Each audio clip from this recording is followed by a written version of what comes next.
নিকমৌ কল্পতৰু গলিতং ফলং শুকমৌখাদং মৃতদ্ৰৱ সংযুতং পিবত ভাগৱতং ৰসমালয়ং মুহুৰ্মুহু ৰসিকা ভুভি ভাবুকা।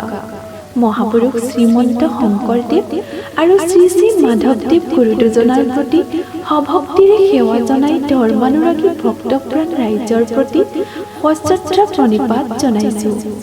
অসমীয়া জাতিটো যি সময়ত কুসংস্কাৰ অন্যায় অনীতিৰ গ্ৰাসত অজ্ঞান অন্ধকাৰত নিমজ্জিত হৈ পৰিছিল, সেই সময়তে মহাপুৰুষ দুজনা ত্ৰাণকৰ্তাৰ ৰূপত আৱিৰ্ভাৱ হৈ জ্ঞানৰ জ্যোতি বিলাই নিশ্চিত বিলুপ্তিৰ পৰা জাতিটোক উদ্ধাৰ কৰিলে। পূৰ্ণব্ৰহ্ম শ্ৰীকৃষ্ণৰ শ্ৰীমুখে নিৰ্হিত অমৰ বাণী পৰিত্ৰাণায় সাধূনাং বিনাশায় চ দুষ্কৃতম ধৰ্ম সংস্থাপনাৰ্থায় সম্ভৱামি যুগে যুগে।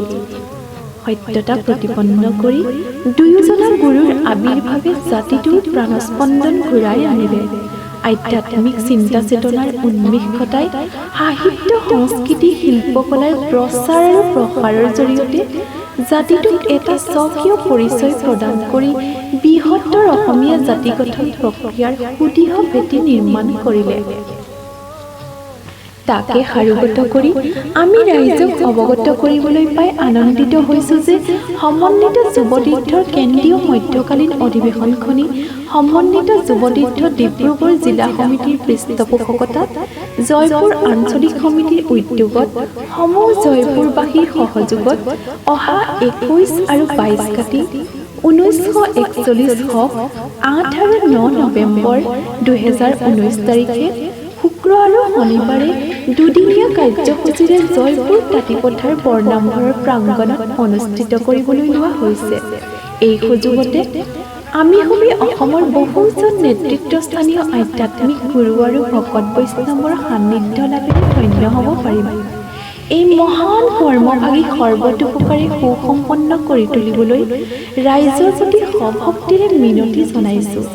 আপোনাসৱৰ দিহা পৰামৰ্শ আৰু সহায় সহযোগিতা একান্তই কামনা কৰি কৰাপতি সেৱা জনাই নিমন্ত্ৰণী শৰাই আগবঢ়ালোঁ। সমন্বিত যুৱতীৰ্থ কেন্দ্ৰীয় সমিতি আৰু তাঁতিপথাৰবাসী ৰাইজে সমূহ ধৰ্মপ্ৰাণ ৰাইজক অসম সত্ৰ মহাসভা আৰু সমন্বিত যুৱতীৰ্থক সেৱাৰে আতিথ্য কৰিবলৈ বাটচৰাতে ৰৈ আছোঁ। আপোনালোকৰ উপস্থিতিয়ে আমাৰ সাফল্য, সহযোগিতাই আমাৰ কাম্য।